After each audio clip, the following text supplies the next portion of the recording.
Nè, cảm ơn cái nào đi. Bộ quay. Đều rồi, cất rồi. Cất rồi. Cất rồi.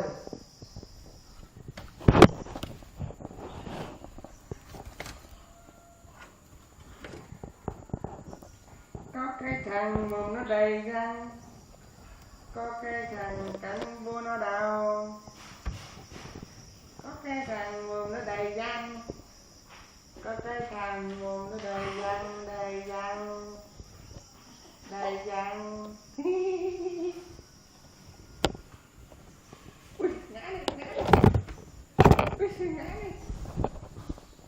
Ui, sao ngã này. Ui, sao ngã này. Ui, sao ngã này. Làm gì có, cất rồi. Cất rồi. Làm gì có.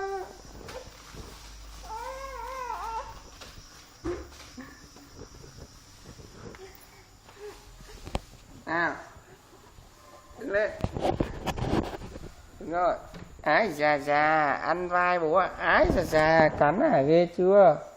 Ui rồi nó rứt kìa. Rứt áo bố nó kìa. Mai nó lấy tiền mua đền áo bố nó nhá. Ừ, lấy tiền mua đền đi.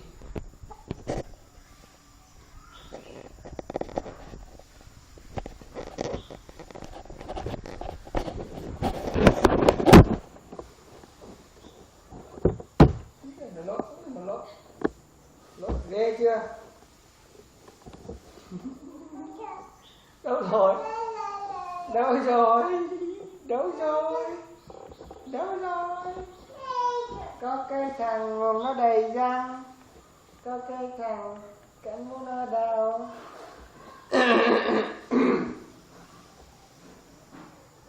Ôi đổ à? Ôi không định vững đổ quá.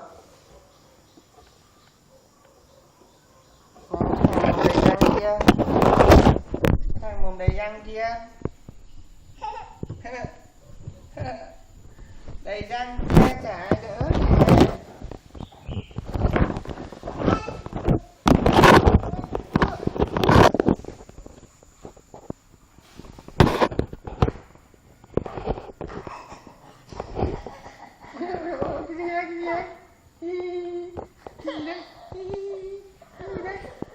Ra đây con cắn nào vào đi, cho cắn này.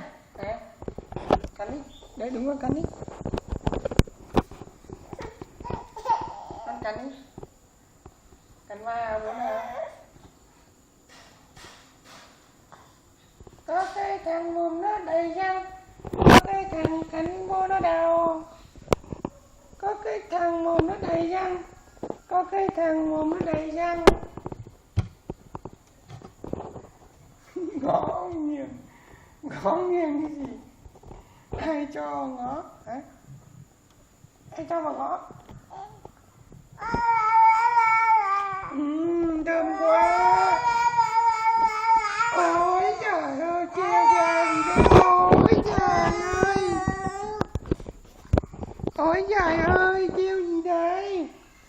Con nhiều cái nè. Rồi giật ra, cái này thơm nữa. Thơm nó lọt má đi.